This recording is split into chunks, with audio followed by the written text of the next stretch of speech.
So today we are going to talk about when arrays aren't good enough. What I mean with this is actually that we usually can, in an interview, in a real interview, we can see some problems that are code challenges, and you can receive the input as an array, for example.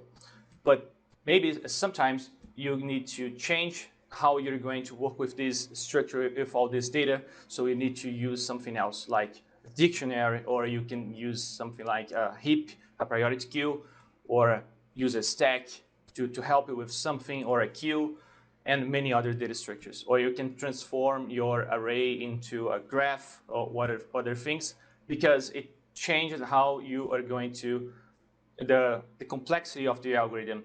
Because if you are going to do a lot of search, maybe you need to use a binary search tree, or you need to use a dictionary because you can find some information in big O of 1, for example.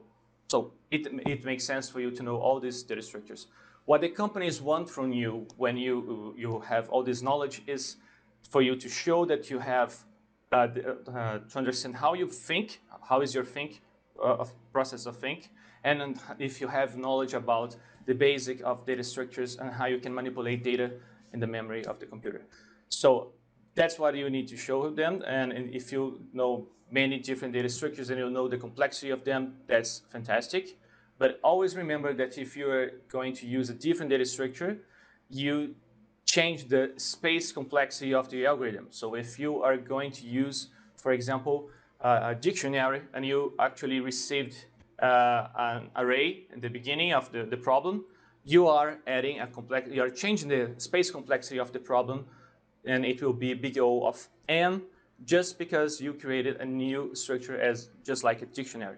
Yeah, but there are some things that we are going to talk. If you're not familiar with big O notation and any other thing here, please, you can just let me know. I can explain with more details, but I will try to be very, I will try to specify what I'm saying and giving you some examples. But let me just situate you all and explain where we are right now in this season. So, first thing, we are here right now in this class that is the when arrays aren't good enough. We have just started this new season, so we just had our first class. That was just a course introduction explaining what we are going to talk about. We started with arrays. That's 70% of the interviews you will be seeing arrays. It's pretty common. That's how you're going to receive the input. We talked in the previous class last Tuesday about linked lists, where it's a single linked list or double linked list. That's very important. Well, a student asked me last week, when in a real life we are going to use, for example, linked lists. If you have ever used something like Redis for cache, you are using linked list because it's implemented using dictionary and also a linked list to know what is the least recently used information that you're getting from your cache. So this kind of information is very important for you to know. But sometimes we are doing so much create, read, update, delete in our daily basis work that we forget about some very important data structures. So today we are going to talk about and discuss some problems and some data structures. Next week we are starting with trees. That is a graph actually. So every tree is a graph, but not every graph is a tree. And then we have more 2 classes related to graphs. So we are going to talk about breadth first search, depth first search, how do you find cycles in graphs and other things. Then we are going to talk about greedy algorithms and dynamic programming. What's the difference between both of them? Why it's so difficult, for example, to prove that a problem can be solved using a greedy algorithm. It's not easy, it's not something simple. But some problems you can solve using greedy algorithms. Then we have a very difficult thing that people usually fail in interviews, that is dynamic programming, where you need to think about how you're going to create. You can think about recursion, for example, but to solve this kind of problem, but you need to know how you are going to reuse some information that you have previously pre-computed. So it's very important, very difficult class. It's very important for you all. Then we are going to start the next block of this season. There is system design problems. They are becoming very common nowadays because you are able to show all your previous knowledge. If you are someone that is always studying, if you have experience with cloud computing, if you are a front-end developer or a back-end developer, it doesn't really matter because you will be able to talk about system design problems. So depending on your specialty, you can talk about different aspects of the software, and this kind of problem are appearing a lot. For you to design the system or design at least only the front end, what kind of technologies are you proposing to use? If you are, for example, dealing with microservices, what are the microservices that you are proposing to create? What kind of services from the cloud you are proposing to use? If you have knowledge, for example, about Azure, Microsoft Azure, you can mention some storage account, service bus, and different services that you know. If you are designing something using AWS, you can talk about S3, EC2, or any kind of technology or services from the platform, and that's fine.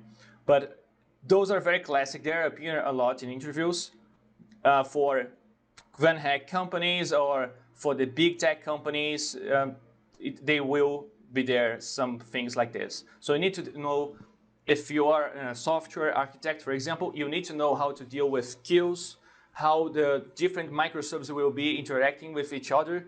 And that's something that's fantastic. It's different from coding challenges that you need to remember how to solve some problems and know some techniques. It's different because you can show all your previous experience. And as you know, most of the opportunities on VANHACK, they request for you to have some or a lot of previous experience. So that's when you can show all you have.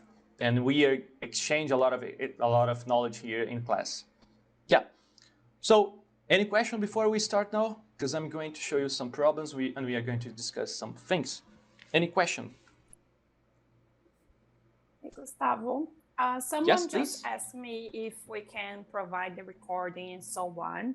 So one thing that I wanted to share before we move on, if you allow me, that for Premium Academy members, all of the classes, they are recorded and you can have access to the recordings in the classes platform.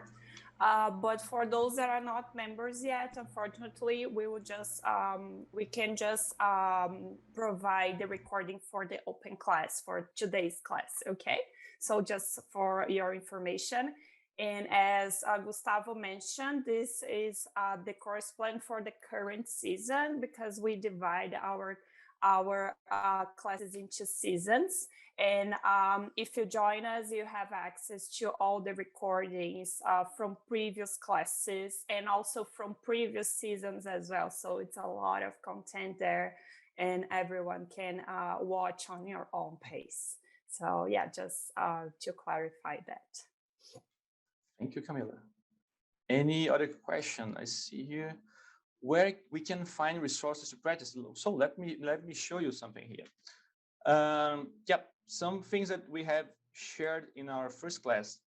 First thing, you need to use a lot of those coding platforms that we can find out there. Today, I'm going to show you some of them that we are going to use them to discuss some problems. We don't need to actually solve totally the problem. I don't think we have enough time because today's class is a little bit different, but usually we solve 1 or 2 problems per class, and there are some home challenges for you to solve that you can reach us out to answer your questions.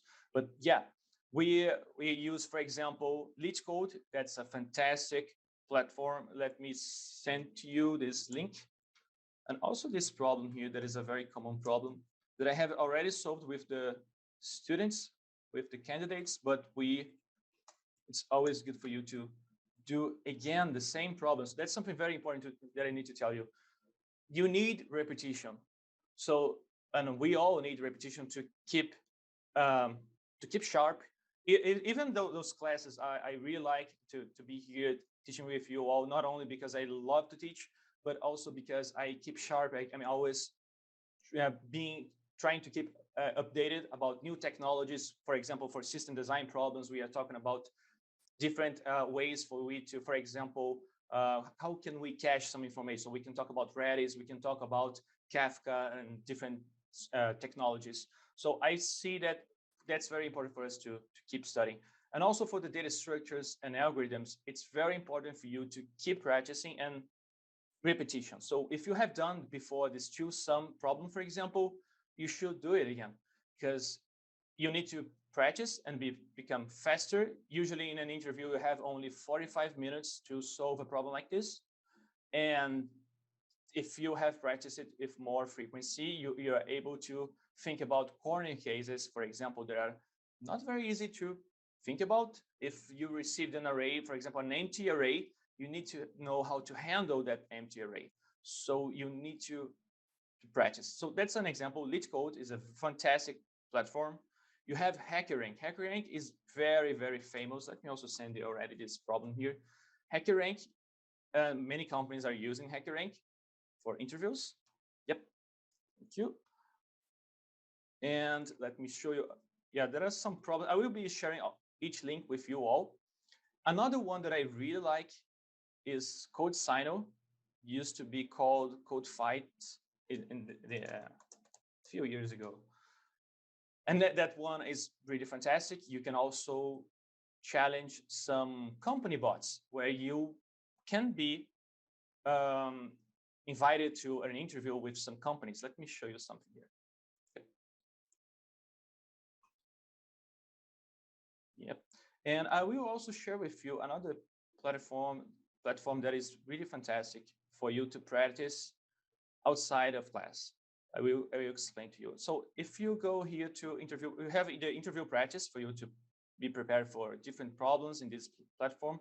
But something interesting here that sometimes is changing is the company bots. So you can, for example, here challenge.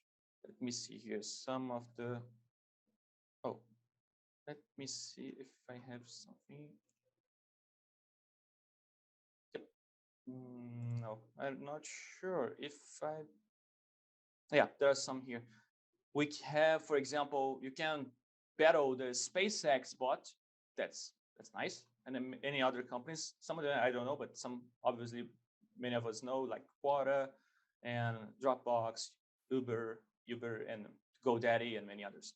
But yes, that's a fantastic platform. It's always the same thing for each coding problem. You will see the question, the description of the question. You can select any language. So usually the interviewer, he allows you to use any computer language, unless the job role that you're applying, that specific opportunity, is specifying a very specific language. You should use the language that they are interested in, but usually they just want you to know about the logic to solve the problem and how to solve it, the data structures, and that's all.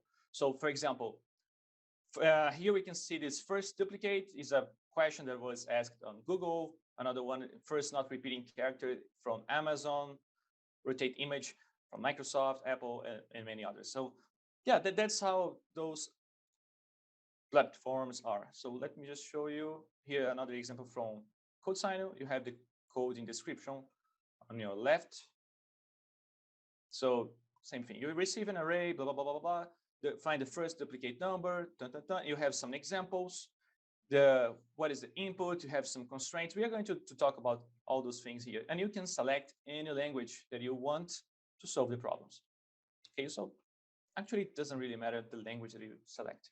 Usually I'm solving using C#, but also it could be Java, it can be JavaScript or C++, but some languages don't have some data structures. For example, C# has a problem that is we don't have a specific heap or priority queue data structure. So if we need this, we need to know how to implement our own heap, our own data structure to use in a real interview. So, and for example, another example, Python. Python allows you to deal with big numbers, and C++ don't allow you to do this by default. You need to change the integer to a long integer, for example. Same thing for C# and other languages. But yeah, some languages allow you to do, for example, sum to really big numbers, and that's not a problem at all. So there are some very important tips that you need to be aware of. And another platform that I would like to share with you all that is really, it's a fantastic platform. It's Premp. Premp is open source. It's open source. No, I'm sorry. It's free for you to use, and you can practice different code challenges and other things. I actually was using this to practice last year, even when doing the VANHACK Premium Academy, because I see it as a complement, something complementary that you can use. But the problem here, let me show you how it works, and let me share with you this link.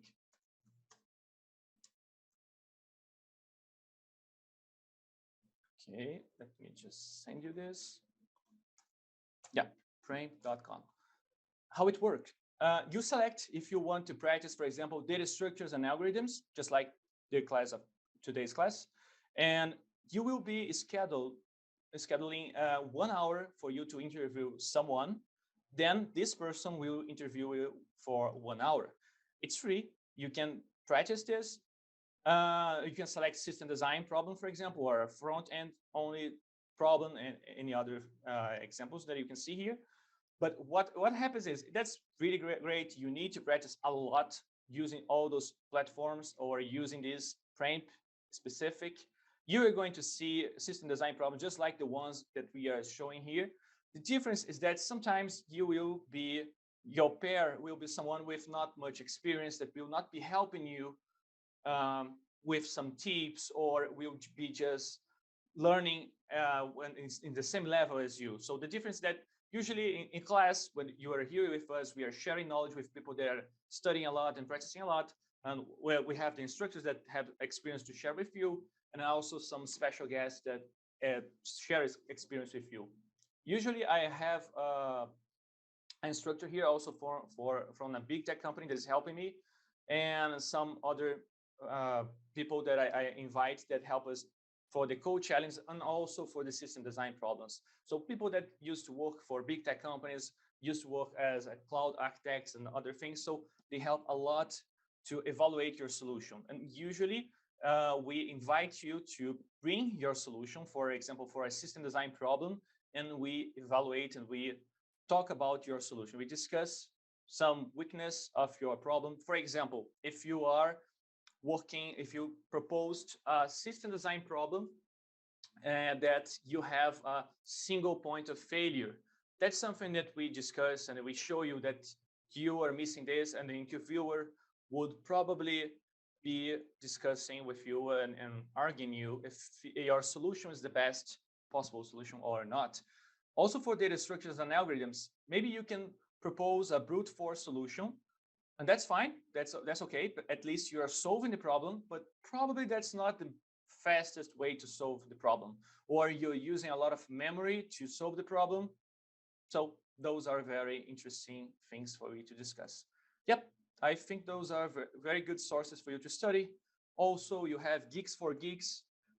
That is very famous. You should be using it to not exactly, you don't need to use it exactly to study, but at least to consult or research for something that you are a specific solution for a specific problem that you're looking for. That's a fantastic website. You also can practice using Geeks for Geeks. But yeah, questions? Let me see here before we move on. So, oh yes, thank you. Yes, Pivoto have just shared a fantastic link with us for coding system design. He is one of our instructors. He will be today teaching at 3 p.m. PST. So if you have availability to come to each class, that's really nice. As I always say, we are always trying to have many instructors with you, because each of us have different ways to teach and have a different knowledge. We'll be using different computer language, programming language to solve the problems. And repetition is the key. You need repetition. So if you can come to more of our classes, that's fantastic. So here is, let me just show you the website that Pivoto, our instructor, shared with us. Yep, that's it. Okay, we have here some very famous YouTube channels where you can learn more about algorithms, for example. Also Tushar Roy, he is also solving system design problems. Yes, the Cracking the Code interview, I have this book here. That's a very, very famous book. Very important for you to be prepared for interviews.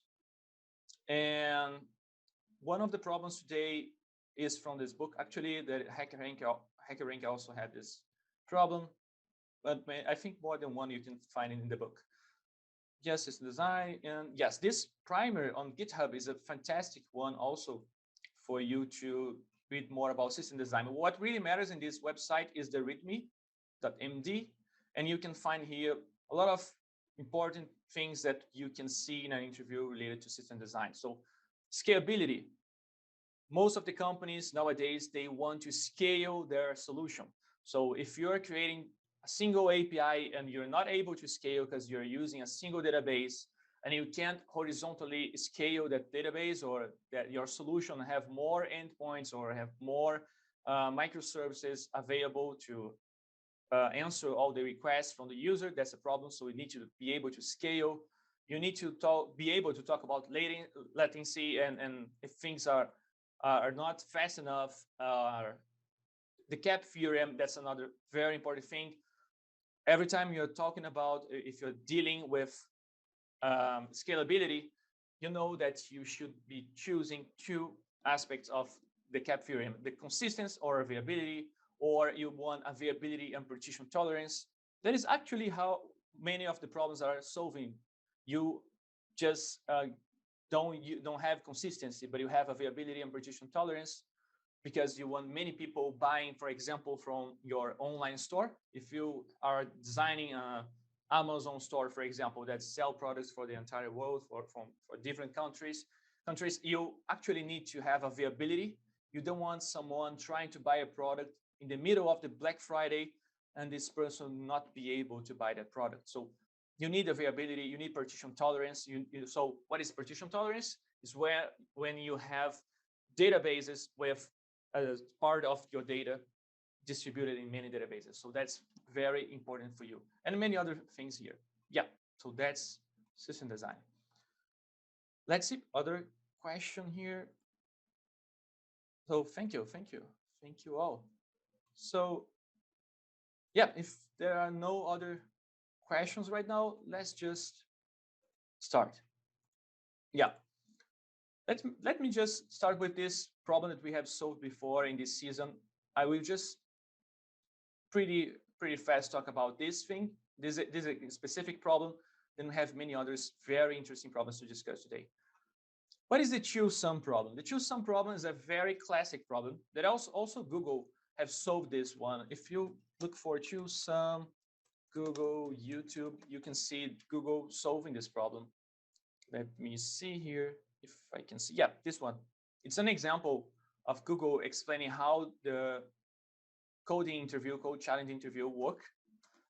So let me just share this link with you. So as you can see live at Google, they are showing how a Google interview works with this specific choose sum problem.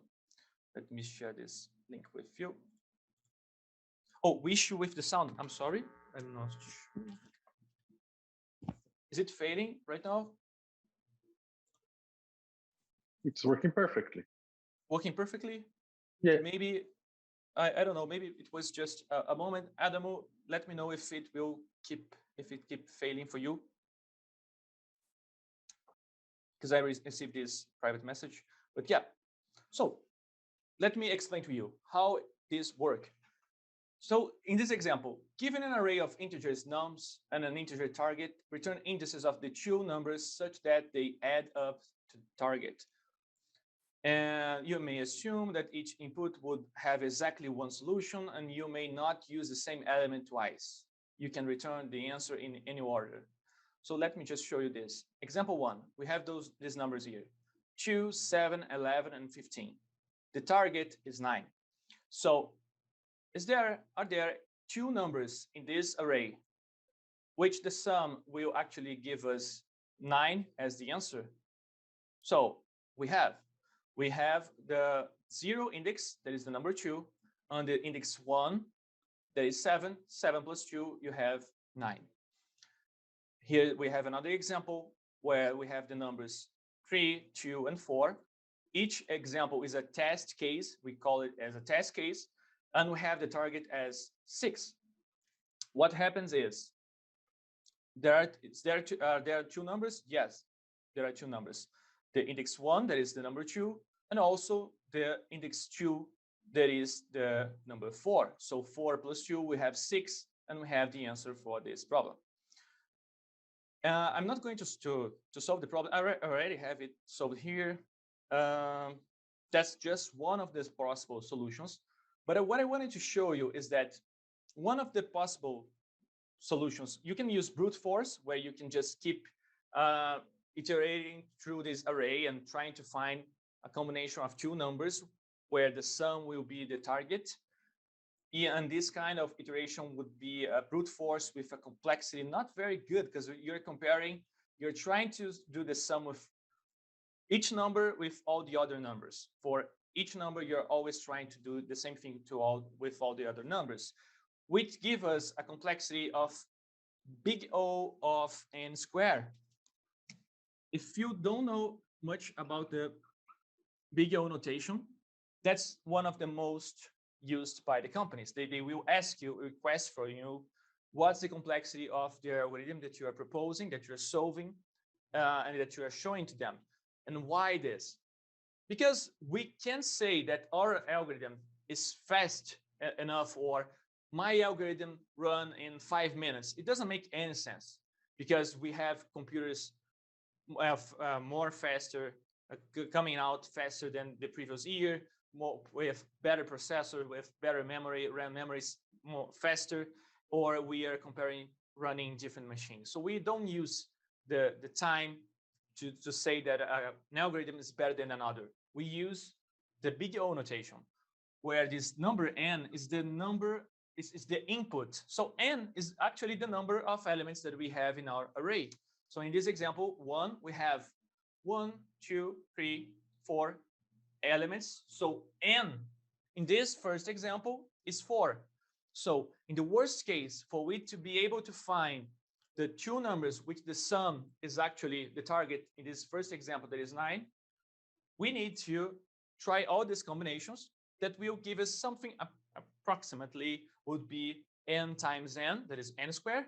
So will be 4 times 4, that is 16. So we have some, that's approximately, you need to iterate 16 times doing this same equation to try to do the sum 16 times.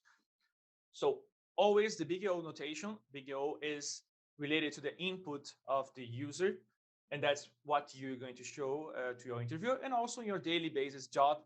If you are, for example, proposing a new solution for a specific problem, you should talk with your colleagues in your company about big O notation. You should know that you should explain that you have improved a specific algorithm, for example, to work in, I don't know, instead of big O of n squared, big O of n. That's exactly what we are doing here. Instead of using the original array that I'm receiving for the choose sum problem, I have created a dictionary. A dictionary is a data structure that allows us to use a key to be able to access a specific position of the array. And in this key, I'm using the key as an integer and also the value, another integer. You probably have used a dictionary or a hash map or hash table or an ordered map if you're using C++. They are all the same. We are dealing with a data structure that allows us to search for a specific position using the key in big O of 1. What I mean with big O of 1 is that when you're searching for this, you're actually able to access the specific position just doing a calculation. But now let me give you a tip. Let's talk about dictionaries, and I will give you a tip about this, because interviewers love to ask you this. Let me share with you something here. Yep. What is a dictionary? Again, for example, in that example that we are seeing, we have 2, 7, 11, and 15. Okay. 2, 7, 11, and 15. Okay, let's come here. We have this array here. If we want to, for example, if I ask you, how would you design a solution to find a specific element in this array? How would you search in this array for example, the number 11? What can you do? Give me an example of an algorithm, please, someone. What can we do? Well, you can do a for over the array, right? Right. This simple, yeah, this. Mm-hmm. And yeah, to find this element, and depends on the language you're using, you have this search. Like in Python, you have a way to find that, or Ruby anyway. Perfect. Perfect. Yeah, but this is like the simplest one, right? Right. Yes. And so for each element, if we have here n elements, we will be verifying. For example, the current element is 11. No, it's not. So let's go to the next one. This element is 11. No, it's not. Let's go to the next one. This number is 11. Yes, it's 11. But what's the complexity of this algorithm? Big O of what? Using a simple for. N. Yeah. So this algorithm, if we create a search algorithm using this, we have actually a solution that runs in big O of n to find the number. And if we need to do search all the time, we will be, for every time we need to search for something, we are actually iterating through all the elements in the worst case scenario. So if we need to call the same search function, for example, m times, we are going to call m times, we will be iterating the n elements. So where m is the number of searches that we are doing,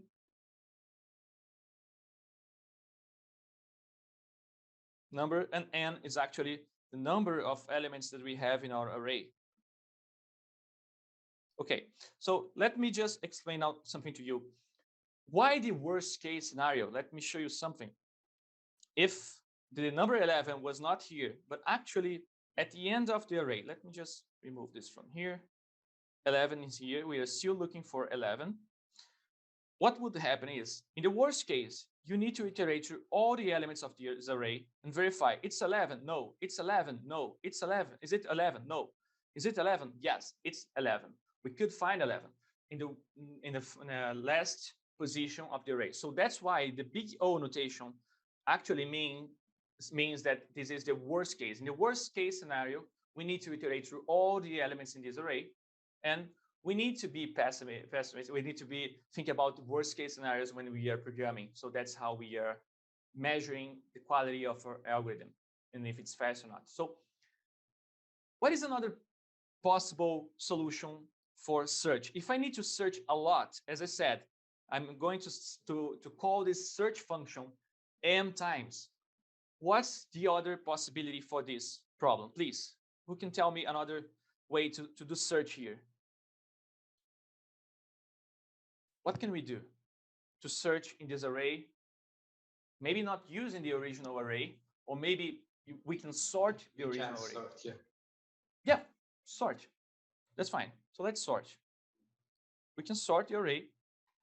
Usually, if you remember, if you have studied before about sorting algorithms, you have bubble sort, you have quick sort, you have merge sort. Usually, the programming language that you are using will be sorting in big O of n log n. That's something that you should find out, search on the internet, how the language that you are using for interviews and how fast is this language. So usually the languages are using a combination of more than one method, more than one way to solve and to sort the elements. So for example, for C#, when you have just not many numbers, it can use something like insertion sort or something like this. If I'm not wrong, I think it's insertion sort when we have just a few numbers. But when we have a lot of numbers in the array, it's using something like quick sort, where with the best pivot that you need to find, and you will be having this complexity of n log n. But usually you can just assume that the complexity of sort is n log n. So, okay, let's assume that we have sorted this array. It's now in order. So we have 2, 7, 11, and 15. What can we do to search much faster in this array now? What can we do? Remove those items which is bigger than the target. Perfect, perfect. We can use the binary search. That's what we are going to do here. Binary search. Binary search, it's really interesting. We can talk about binary search when we are dealing with an ordered array, or if we have a binary search tree where we just divide the array in two for each iteration, and we just get rid of all the elements that we don't need to use at that time. So for example, we divide this array. Let me just do a small change here, just to be more clear. But yeah, we can just select here, for example, 7 could be the element that we are comparing now. So 7 is the element that we are comparing. Is 7 11, or no, it's not 11. 7 is not 11, but 11 is a bigger number than 7. Yes, it is. So we don't need to look to the left. We just ignore the left and look to the right. So again, we can now pick any of these two numbers. So for example, imagine that we pick 15 and we verify again. Is 15 11? No, it's not. So we just verify if the 11 is a smaller number than 15, and it is. So we go to the other side and we can find 11. Instead of iterating 1, 2, 3, and 4 times, we are iterating, in this case, 3 times. But when you have a pretty large amount of numbers, you will see that we can get rid of a lot of iterations. And in the binary search, the complexity is actually big O of log n. Because why log n? Because it's log n base 2. We are always dividing the numbers for each iteration by 2. And that's why it's much faster. In this specific example, we pay a price to order the items, big O of n log n once. But then if we are going to search a lot in our data structure, we are going to pay log n for each search. That would be something like m times log n for you to search for something. That's a really great solution. If you watch the Google video that I sent you about this two-sum problem, I think if I remember well, they are also talking about using binary search as one of the possibilities to solve this problem. But yes, finally, I would like to talk about a final way to do search. How can we search in an even faster way now? How can we search in this array? We are just searching for elements. How can we search pretty fast before we move to more difficult things? You do the hash table. Yes, we can do the hash table. So we can create a dictionary, hash table, hash map, or node-RED map, or whatever, using this. So what we can do, we can use as the key the number 2, for example, and we can store in the value the index of that number. Or if you don't care at all about the index, if you only want to be able to search for a number, you can use, instead of a dictionary, you can use a data structure called set. That is only the key. It's not a key value data structure. It's only the key, where you can search pretty fast for something. So let me show you something now. You can have, in this example, let me just use 0, 1, 2, 3. Those are the indexes. And we can just have here 2, 7, 15, 11. And the value would be 0, 1, 2, and 3. So that's the key value that we have here. Okay, and what's the difference now is that we take big O of n to add all the numbers to create a dictionary. To create a dictionary, we spend big O of n, so we need to iterate to each number, and we are going to generate this key. This key, actually, we are using the memory to store all this information using a math calculation for we to know where we are adding each number in each position of this structure. But for search, when we are talking about dictionaries, we are able to search for an element in big O of 1. I just give you the number that I'm looking for. For example, I'm looking for the number 2. And just doing a calculation, we can tell me that the number 2 is in the position 0 of the array. That's as simple as this. It's pretty fast, and dictionaries are key to solve most of the problems that you're going to see in interviews and in real life, actually, for you to create a better solution for the problem that you're solving. Okay. Questions until now? Let me know. Yeah, there are some 14 messages. Let me see here. Okay, let me just type a note here. Okay. Order the binary map. Yes. Add values to a set, sort it, and then split the array. Yes. If the array is sorted, you can do a binary search. Perfect. Yeah. Thank you. Oh, you're all right. Perfect. So let me now ask you something that usually people fail in interviews. Actually, we can consider that we can search in big O of 1, but you need to explain to the interviewer that you know in the worst case that the search functionality would be big O of when. So I ask you, why the dictionary or the hash map or whatever is the name of the data structure in the computer language that you're using, why the complexity in the real life could be actually big O of n and not big O of 1. So that's what I ask you. Why it can happen? Do you know? That is the problem with the dictionary. Interviewers love to ask this. Let me see if people are answering here. Could be due to collision. Collision. Yes, collision. Exactly, collision. Let me explain something to you. You don't have unlimited amount of memory. So when we are dealing with dictionary, for example, how it really works under the hood, let me explain this. What is happening is that we are always using the random access memory. So we have here the RAM memory, and we have some positions here. Imagine, for example, that we have this position, we have another one, and we have something like 0x1. I don't know. We have some available positions here in the RAM memory. And when you're working with dictionary, you are actually storing this information.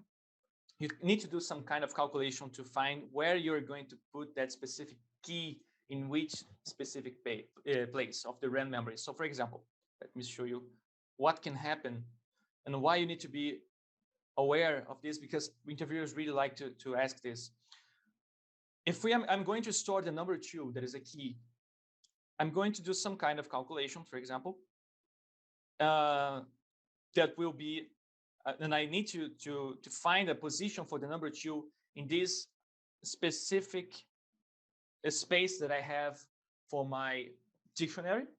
And it will be, for example, every time we are calculating, doing some math with the number 2, we are going to store this key in the 0x011. So the number 2 will be here, for example. Let's imagine this situation. Okay, but what can happen if many numbers here, this calculation that we do, that is the hashing calculation, will give us the same position of the RAM memory. For example, if we are going to store, let's imagine that a number like 22 would be in the same position of 0x011. So we are going now to store 22. 7 was in another place, 15 was in another place, and 11 was in another place. But then you are trying to add 22. And imagine that the number 22 is also going to the same position. What happens in the dictionary under the hood that we don't see and don't think about it usually is that it's creating a linked list here, for example, for you to store all these numbers. So the number 2 would be in the same position. And all the numbers that are in the same position. Actually, obviously, this is referencing another area of the memory for the linked list. So it would be in another position like 0x200 for the 22. But let's just consider that it's referencing in the same line here, just to be more clear. But imagine that if you received an input with all the numbers are giving you the same output for the hashing function, you are actually seeing a linked list here with many, many numbers. And in the worst case, your dictionary would be a linked list where you need to iterate through all the elements to find the key that you're looking for. So the complexity to iterate through all the elements in a linked list is actually big O of n. So in an interview, you should mention, if you are using a dictionary in your solution, you need to say to your interviewer, oh, I'm considering that there are no collisions and that I'm able to search for a number in big O of 1. But I know that maybe if the data that I'm using, collisions are happening, the worst case scenario would be a big O of n. You should just mention, that's enough.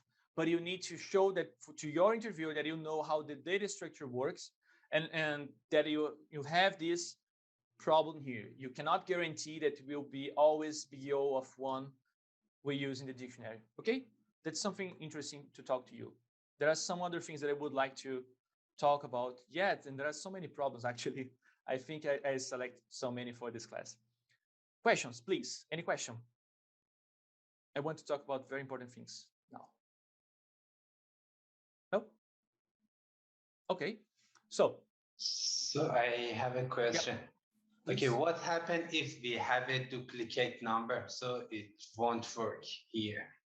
Really good question. Yes, some problems we have duplicate numbers, and there are some things that we need to do. One of the possibilities is maybe you can use the value of the dictionary to store the amount of times that specific number is appearing. So for example, the key would be the number 2, and the value would be the number of times that that specific number is appearing. So you can have something like, oh, it's appearing 3 times. Okay, so the value will be controlling how many times that number is there. But sometimes you need something more complex, more not very easy for you to deal with. So maybe you need to implement your own solution. For example, I do this for the heap or the priority queue we're using C#, for example. And let me show you something. You can create for your dictionary auxiliary data structure. For example, if you can create something like a class that will represent the element, and this element will be you will have the index of the element in the array, for example, or you can have the number of times that element is appearing to you. So this element could be the value that you have in your dictionary. So you can have something here like the number count. You can use something like this. That's an example. But another thing that I usually do, I think I can find on HackerRank. I'm using this for Dijkstra. Yes, I have on HackerRank. I have this. I have Dijkstra. I think I created the an auxiliary data structure here. Let me see here. The number 2. I'm not sure. Yeah. 4 years ago using C#. Yes, this one I probably am using a structure here. As you can see in this example, I have created a node that represents to create the graph cost. But let me find here. Yes, I'm using a specific heap that is the Fibonacci heap. I had to create this data structure to actually deal with this. And what I have in this heap, let me see. This one, I don't have the quantity. Probably have the quantity of elements. Size, node, Fib node. Yeah, decrease key. If I'm removing specific node, no, I think this one, it knows how to compare. Yeah, but there are some specific problems that I have created, specific data structures where I count this. So you need to use the value as an example for you to do this kind of problem. The shortest reach is actually a problem for you to find the shortest path between two places using Dijkstra. But yeah, I'm not sure if I was clear. Please let me know if I can explain with more details to you if you want. Let me send to you now some problems. We don't have much more time, so let me just share some things with you. Yeah, so those problems for you all, please, if you have time to do this as a home challenge, I'm going to now send you some links. You can try to solve them or as much some of these problems. Some of them we have also discussed in previous classes, like the search suggestion system. That's a fantastic problem where you need to use a trie. That is a data structure where you have a dictionary of dictionaries that allows you to do that autocomplete functionality from Google. For example, when you are typing something and it's suggesting you some searches, some possibilities for you to search for something. So it's a very, very important problem. It appears for so many companies and it's useful in real life. I have actually worked with Elasticsearch and some suggestion system in the past, and I had to work with things like this. Another problem here is the top key frequent words. So what are the most frequent words that we are searching in a web search engine, for example? And that's another algorithm that can appear a lot. It appears in interviews. It's really, really nice. And you can use here, for example, you need to use a dictionary to help you to solve this problem also. And also other auxiliary data structures. And another one that I would like to send to you that is very famous and is in the book of the Cracking the Code interview is the find the running median, where you are sending data to another place and you need to know what's the median number related to this string, or if you're doing like something like a string processing for in whatever moment that it is, you want to know the median number. For this kind of problem, you need to use a heap min and a max heap. That is the priority queue data structure. So that's another very important. And then, I'm sorry, I know that we don't have much time, but usually in class, we are solving one or two problems. As I said, we do a moment where students also try to solve and propose a solution for a problem with something like 10 or 15 minutes using the breakout rooms. Then we discuss the different solutions that you are all proposing. We have structures available also to help you studying, and also you can reach me out and I can help you with your solution. We can discuss different solutions.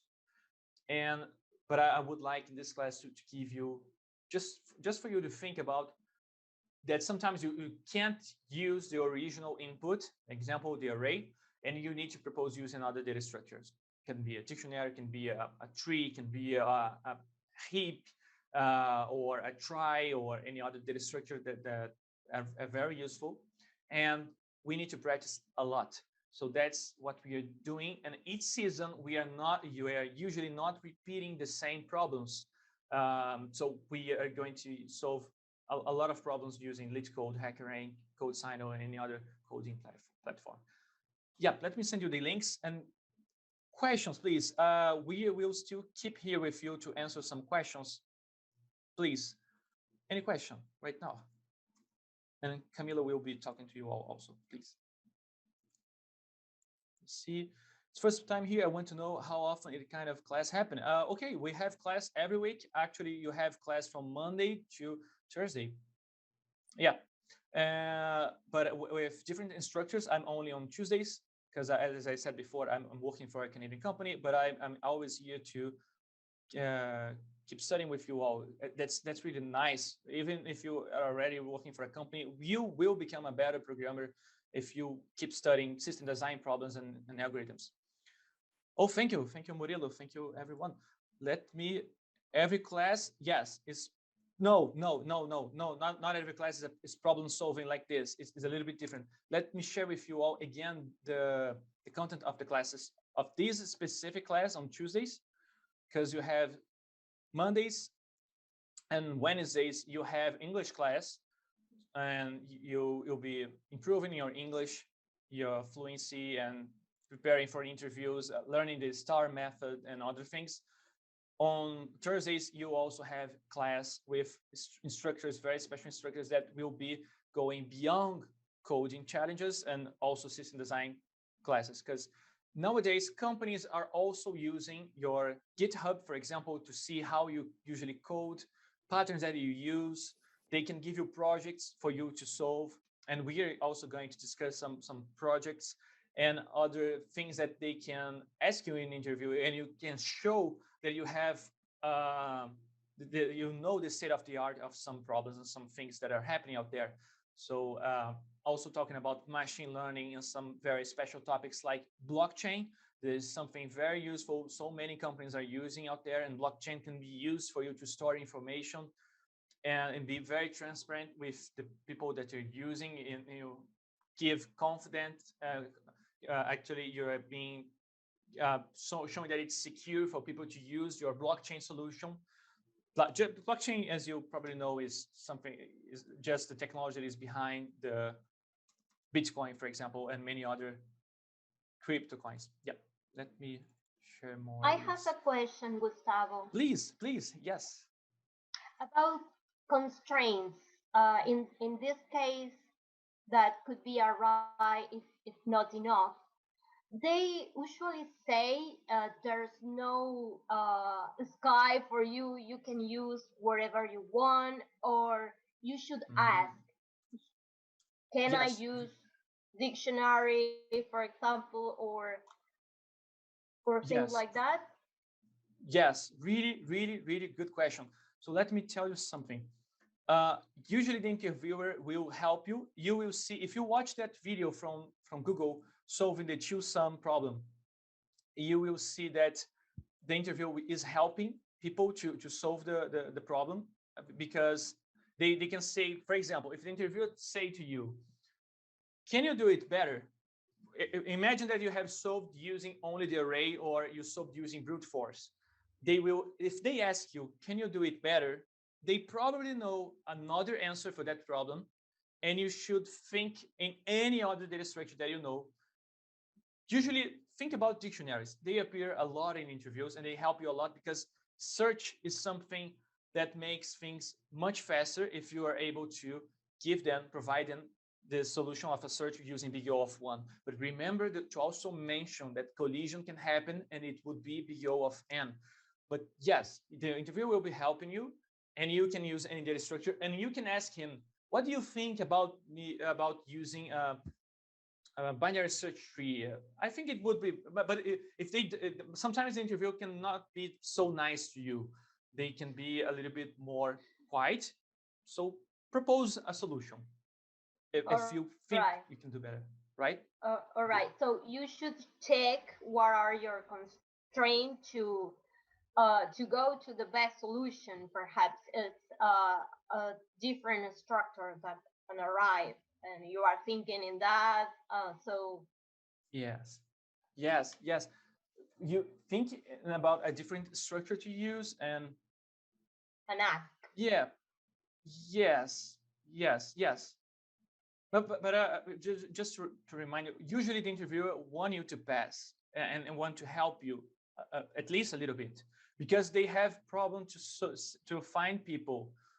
As you probably have seen before, that companies are always looking for new employees and people to join the company, because they can't find people with this knowledge. Everything that we talk here, they have a lot of difficulty, because many people are only doing the same thing always, like create, read, update, delete. If you know how to manage a database, you can create a management system. That's fine. You will earn money, you will live well, but usually companies are looking for something a little bit more, and see that you know what you're doing. So sometimes, usually will help you, but some interviews can be they can be tired of being interviewed the entire day, and they will not help you, or they are looking for someone that is really familiar with those problems.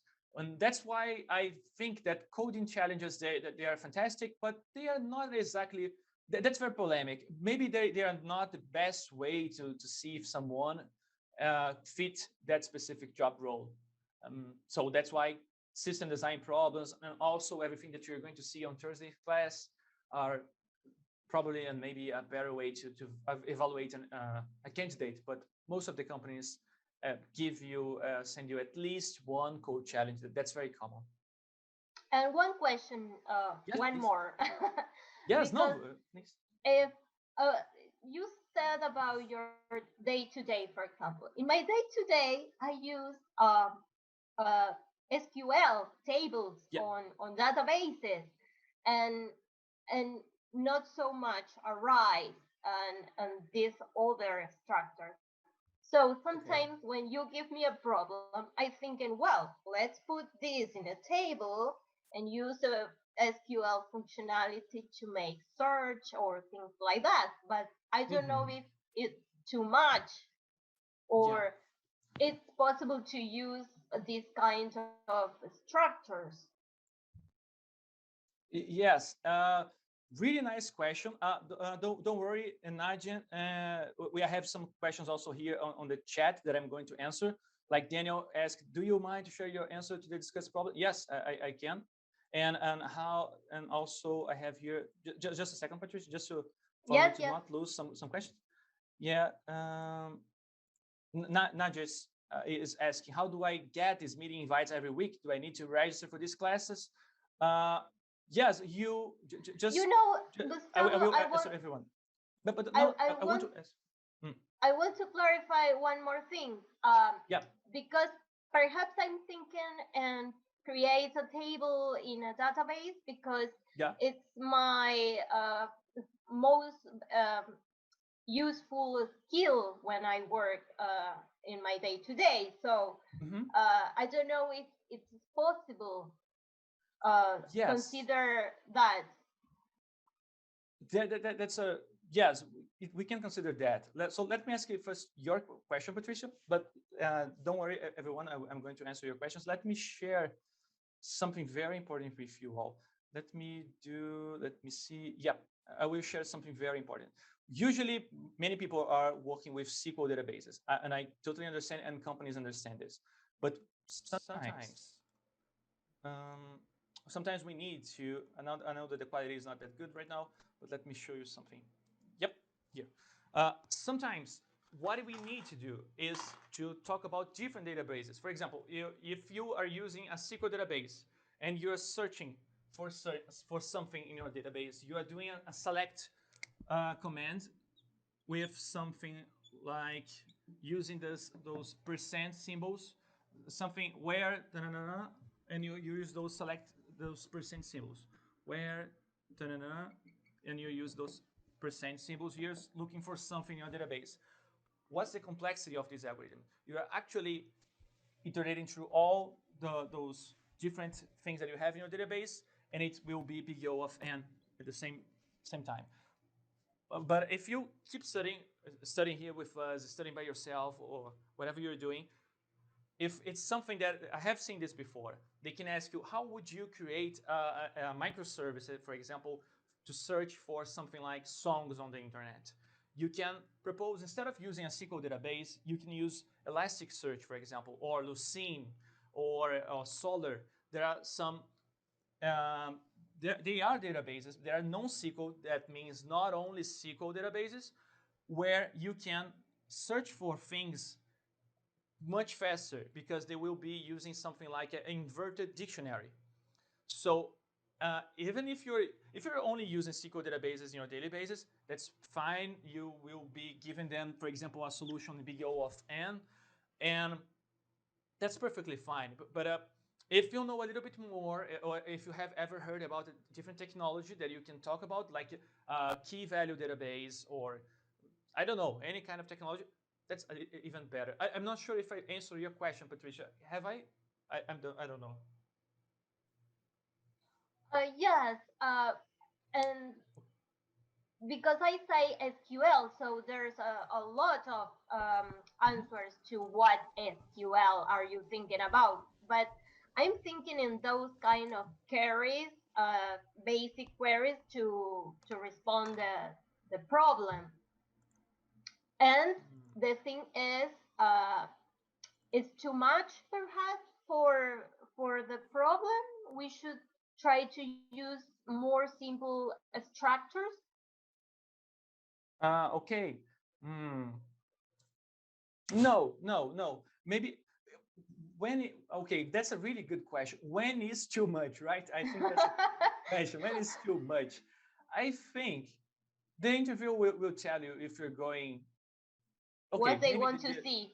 Yes. Yes. They usually they guide you. For example, even for a system design problem, you mention sometimes about algorithms and what kind of database you are picking for your example to solve a specific problem. But they usually they say to you, oh, you don't need to care about this, or you don't need to create so many data structures. I only want to know, for example, for the Uber problem, they can tell you, oh, don't worry about GPS position at this moment, or only think about, you can imagine that the streets are a graph and you have nodes, and in how can you find the shortest path between a place A and a place B.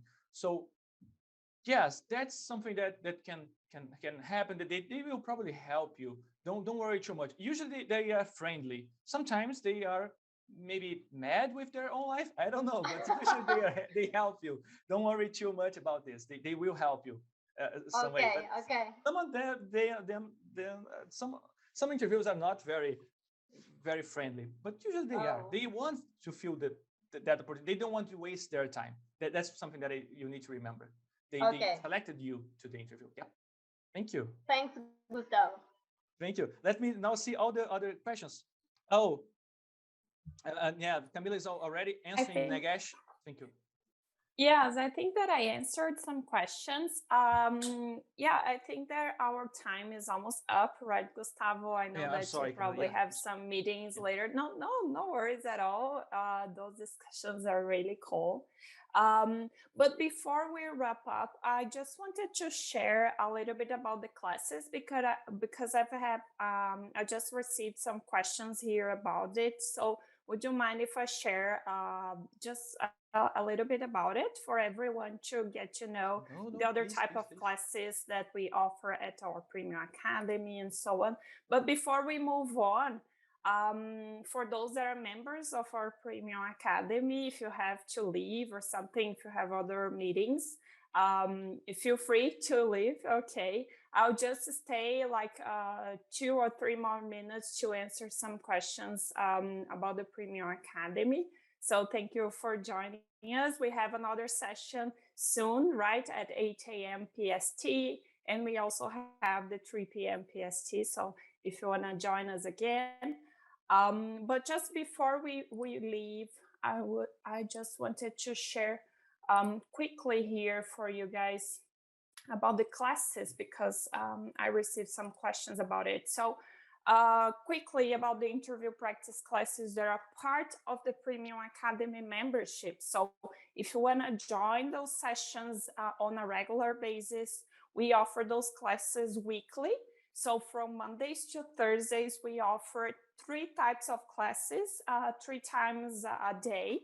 Okay, so we offer the behavioral interview practice on Mondays, in which you'll be discussing the common questions that you'll be answering in an HR interview, for example. So on Tuesdays and Thursdays, we have the technical interview practice that Gustavo already mentioned a little bit about it. So on Tuesdays, we'll be focusing more on solving some code challenges, understanding technically those code challenges and so on. And on Thursdays, we'll be discussing beyond the code and how you can communicate in an interview and other things around a technical interview.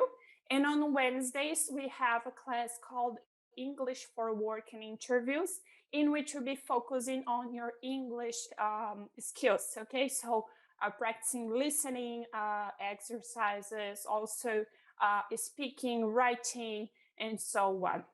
So those are the classes offered. They are part of the membership, okay? We offer more than 40 hours of classes every month. And you can attend all of them, or you can choose the best slot that suits your agenda. So we have, those are the the main structures. I have to add the new instructors here because we have new instructors during this season. We have also now Murilo and Carlos. I will have to add them here. But this is our schedule, okay, our weekly schedule. So we can attend the 4 a.m., the 8 a.m., or the 3 p.m. PST.